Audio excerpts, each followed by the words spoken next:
You've been feeling drained, confused, unusually attacked from every angle.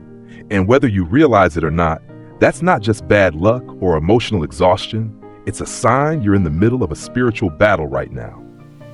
The enemy doesn't waste energy attacking people who aren't a threat. So the fact that your mind is constantly racing, your peace feels stolen, and even your sleep has become restless is proof that something spiritual is being stirred. Because Ephesians 6:12 reminds us, we wrestle not against flesh and blood, but against principalities, powers, and spiritual wickedness in high places. One of the first signs is sudden, unexplained heaviness. Your spirit feels weighed down, even when nothing around you is technically wrong. Because your inner man is being targeted. The devil knows if he can drain your spiritual energy, he can distract you from your assignment. You may find that your thoughts spiral toward fear, shame, and isolation more than usual. These are not random mental patterns. They're fiery darts from the enemy. Ephesians 6:16. And when you start hearing lies like, you're not enough, you'll never be free, or God's not with you, that's a direct assault on your identity and your intimacy with God. Another sign is when your relationships suddenly come under fire. Misunderstandings escalate. People ghost you for no reason. Old wounds get ripped open. And instead of community, you feel cornered. Satan knows that if he can cut off your support system, he can get you alone.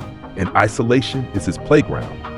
Just like with Elijah in 1 Kings 19, when he ran into the wilderness and begged to die right after his greatest victory. You might also notice an increase in temptation, especially in areas you thought were behind you. Lust, bitterness, pride, even old addictions seem to come back louder and more convincing than before. And it's not just weakness, it's war. The enemy loves to use your past against you because he's terrified of your future. But temptation doesn't just come to get you to fall. It comes to get you to forfeit your confidence in God's grace, because shame is one of Satan's most effective silencers. Another shocking sign is when your passion for prayer, worship, or scripture starts fading. Not because you're lazy, but because you're under siege. Spiritual warfare often feels like numbness, like you're reading the Bible but not absorbing it, like your prayers hit the ceiling, like worship feels like going through the motions. But even in that silence, God is still present. Psalm 34:18. And your persistence in that dry place is doing more damage to hell's plans than you realize. And here's the dangerous part. When people don't realize they're in a spiritual war, they start fighting the wrong enemy. They lash out at their spouse, quit on their calling, blame the church, or walk away from the faith altogether, not knowing they're falling for the exact trap the enemy set.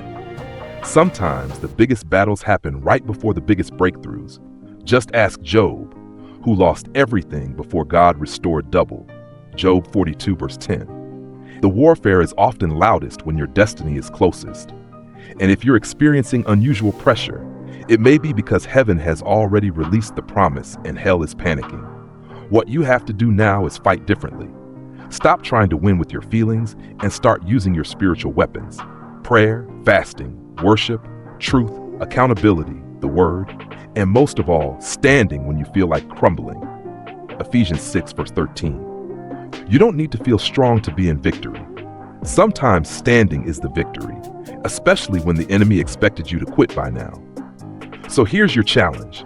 Stop asking what's wrong with me and start asking what's being attacked in me. Because chances are that area under fire is the exact thing God is trying to grow, protect, or prepare for greater use. If your purity is under fire, it's because your calling is holy. If your peace is under attack, it's because your purpose carries influence. If your voice feels silenced, it's because your testimony carries power. And if everything in you feels like it's breaking, it may be because something eternal in you is being built. Don't miss the battle just because it's invisible. Discern it, confront it, and declare like Paul in Romans 8:37, that you are more than a conqueror, even in the middle of all these things. The greatest danger isn't the warfare itself. It's being unaware that you're already in it.